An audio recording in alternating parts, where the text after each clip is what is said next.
All right, so the budget vote is behind us. Mark Carney's minority government survived another day. In the end, there were 170 votes in favor and 168 votes against. Going into the budget votes, the Liberals needed 2 votes from opposition or 2 abstentions. You'll recall that they have 170 MPs right now, including the Speaker. You need 172 votes for a majority in a full House with no abstentions. So with 2 votes or abstentions from opposition parties and the Speaker, they could have passed this budget. Okay? I'm assuming that if there was a tie, the Speaker, who is a Liberal right now, would vote with the government. Keep that in mind as we go along. As expected, all 169 Liberals supported the budget, excluding the Speaker. The Speaker doesn't vote unless it's a tie, right? Okay. Elizabeth May voted with the Liberals. Elizabeth May said Mark Carney promised her that he would keep Canada on track for its climate goals. I heard a firm commitment to something I hadn't heard before from Mark Carney, Prime Minister, that I'd heard previously from Mark Carney, former Governor of the Bank of Canada, former Governor of the Bank of England, former Special Envoy for Climate Finance to the Secretary General of the United Nations. I heard a firm commitment we will meet our Paris targets.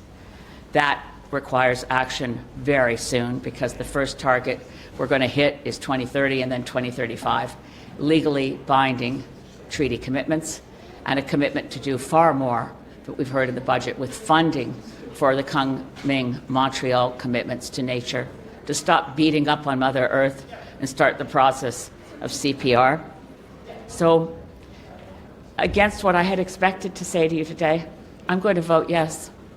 For the country, for the planet, and for my hope in the future. The Liberals can't count on me voting confidence in the government again without delivering on the words I heard. I don't know if the Prime Minister will keep that promise, but we'll see. We'll see, right? So with Elizabeth May voting with the Liberals, they then needed 2 more votes or abstentions from elsewhere. Again, excluding the Speaker. The bloc, as expected, voted against the budget. Mark Carney did not cave to their demands, and they did exactly what they said they'd do if he called their bluff. And speaking of that, I don't think people appreciate just how much of a perfect game of poker Mark Carney has played on this budget. You'll see very soon what I mean. This is where it starts to get interesting. 141 of Pierre Poilievre's 143 remaining MPs voted against the budgets. Matt Jonaru, the MP from Edmonton Riverbend, who resigned from Parliament last week, did not vote. He abstained. Maybe those rumors about him considering joining the Liberals were true. Maybe he just didn't feel like it was appropriate for him to have a say since he's resigning. Nonetheless, his vote helped keep the Liberals from an election. So that is 1 less vote that the Liberals required, right? Okay.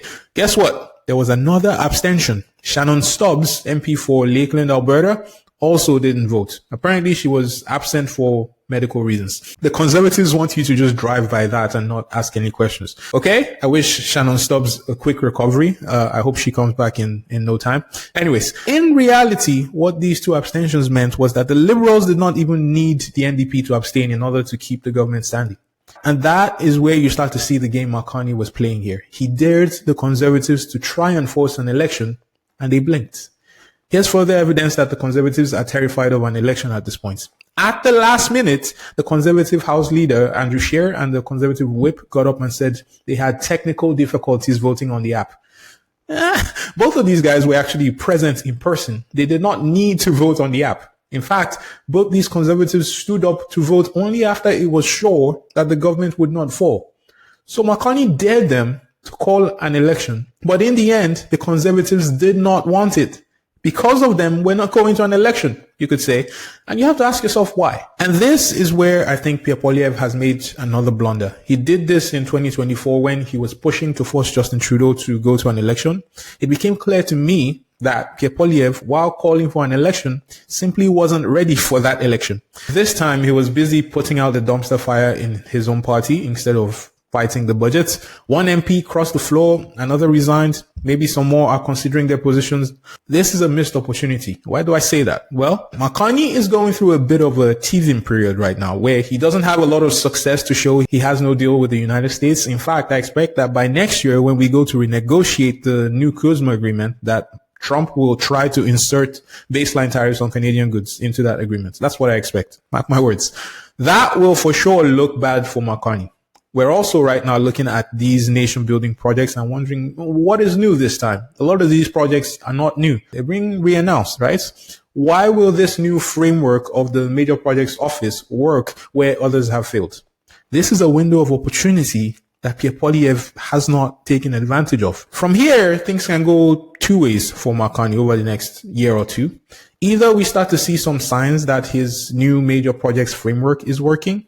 Maybe we see project delivery timelines start to go from 10 years to 5 years, maybe. Maybe projects start to come online a lot faster. Maybe we see less projects tied up in courts. Maybe we see more projects actually go ahead. Also, on the One Canadian Economy mandate, where does that stand by this time next year? Mark Carney has done the window dressing aspect of that, right? The easy part. He has done the easy part. He has passed the One Canadian Economy Act. So now the real work begins. You have to deliver that one Canadian economy that you promised. As I said, it can go two ways for Mark Carney. One, where things start to work out, you start to see signs that maybe there is something there.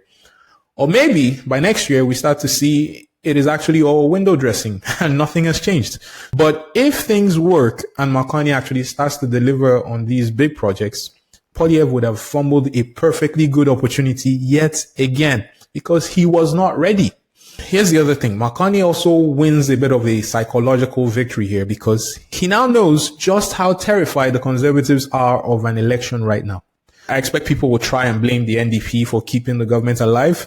It is easy and it is fashionable to blame the NDP. Here are the facts. 5 of the NDP MPs voted against the budget, but 2 of them abstained from the vote.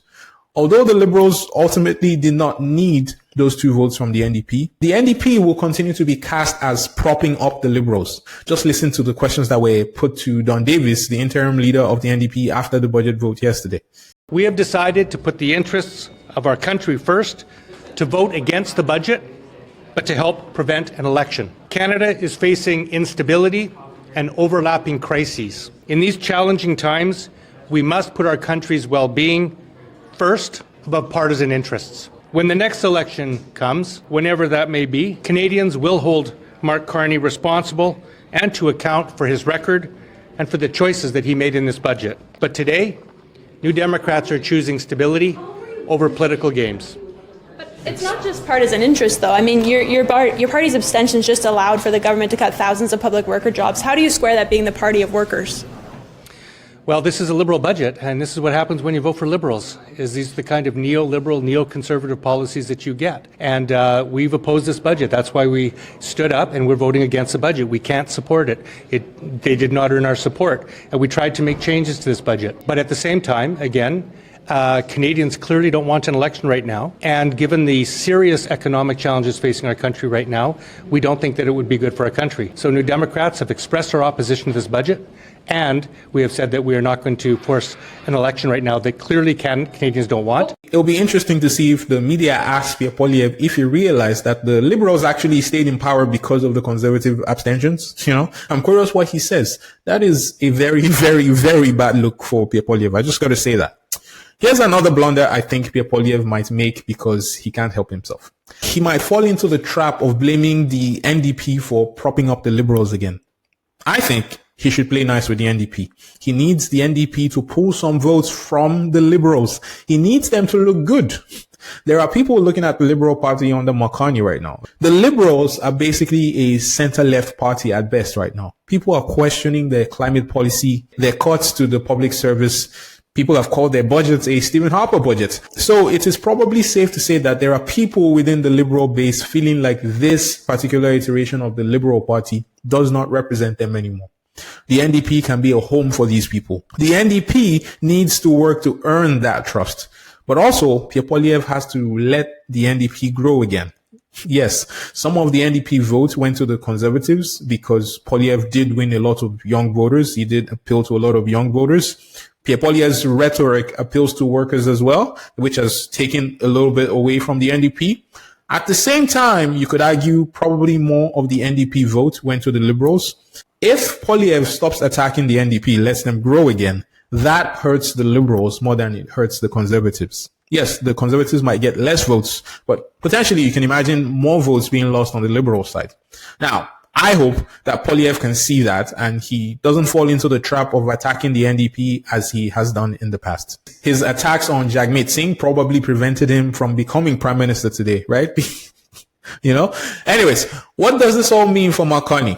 It looks very good. I'll tell you why. Mark Carney did not negotiate with any of the opposition parties on this budget. There was a little bit for everybody in the budget, but not enough to make everybody happy. He dared them to force an election, and they didn't. I guarantee you, if Carney felt that there was any jeopardy about the budgets, he would have made a deal with one of the opposition parties. What does that mean going forward? Mark Carney has kept his powder dry, right? And there may come a time in the future where he has to sweeten the pot for one of these opposition parties.